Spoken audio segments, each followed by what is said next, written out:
इसे कहते हैं मेड इन पाकिस्तान। जहां भी नजर जाए हाथ से बनी पाकिस्तानी हैंडीक्राफ्ट्स की चमक धमक देखने वालों को मुतासिर कर रही है।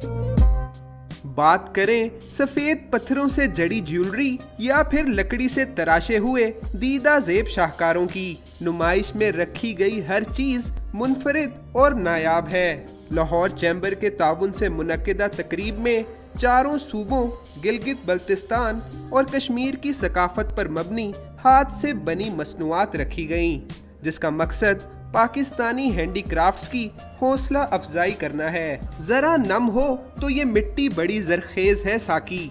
शुरका की राय में इन होनहारों को हुकूमती ताउन हासिल हो जाए तो पाकिस्तान का नाम रोशन होने के साथ बैरूनी सरमायाकारी में भी इजाफा होगा। कैमरामैन अदनान इकबाल के साथ उस्मान खान, डॉन न्यूज़, लाहौर।